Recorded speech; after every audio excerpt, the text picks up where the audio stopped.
Disease isn't fun. Cities traditionally have been cesspools of human filth. Nobody knew what germs were until a couple centuries ago. So before modern medicine, when pandemics got bad, they got bad.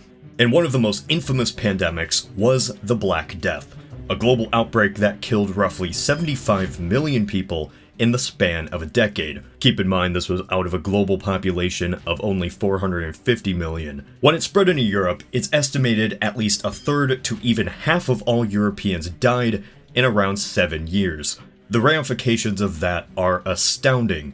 People dying in the streets, bodies everywhere, families completely wiped out. Many Europeans truly believed it was the apocalypse. And that leaves an interesting question. What if in an alternate timeline, it was, at least for Europe? What if the Black Death didn't just kill off half of Europe? What if it reached the levels of the Columbian Exchange that wiped out the Native Americans? 90%.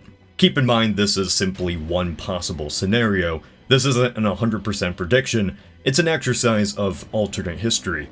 Now, 90% is a percentage so horrific, Europe can't possibly bounce back.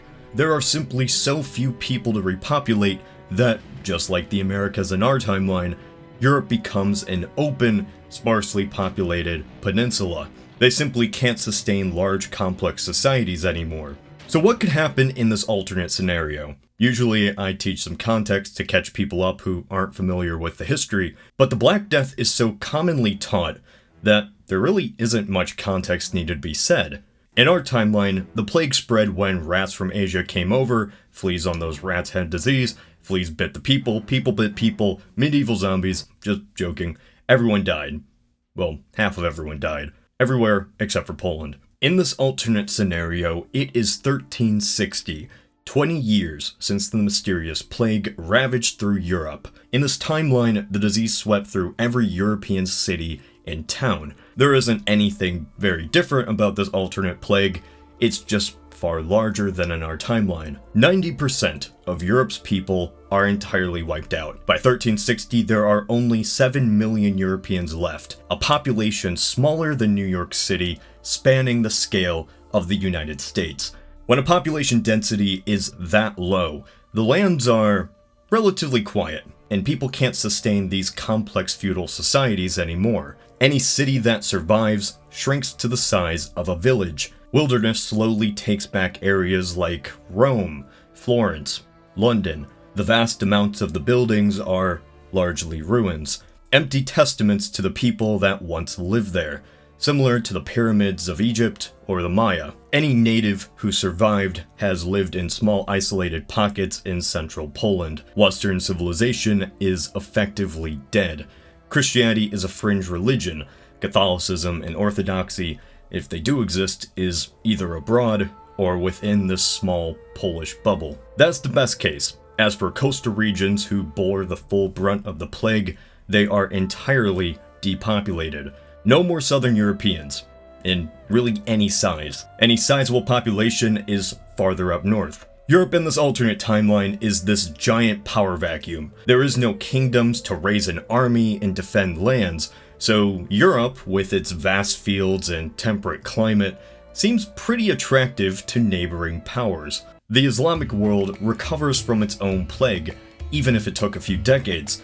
It would only be a matter of time before Muslim powers start sending excursions into the open wilderness of the north. Prime real estate. The following couple centuries marks an age of Islamic colonization of Europe. It isn't a large, united effort. Instead, it's by multiple different groups.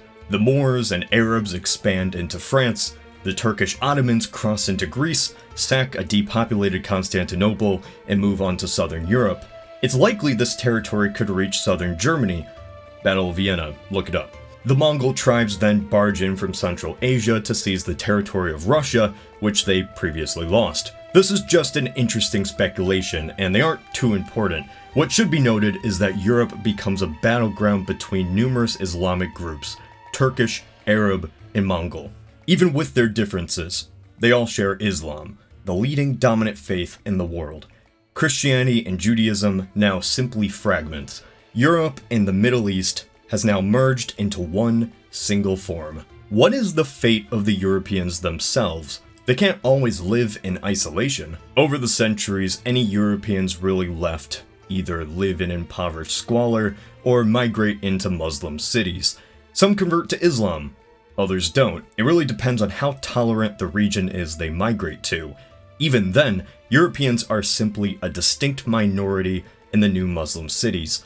As centuries pass, old cities are renovated, new occupants migrate in as the population of Europe rises once again. The continent, though, is culturally and ethnically divided.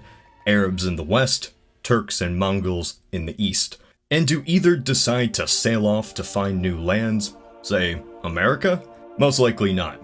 One of the major reasons Europe wanted to find a new trade route was because they were so isolated by the Turks. Since in this alternate timeline this region isn't really blocked, then there's no reason to sail across the Atlantic. Don't expect the Chinese to colonize it either, no matter how many of you were hoping I'd say. China by this time began a weird period of isolation, where they didn't want any more maritime trade.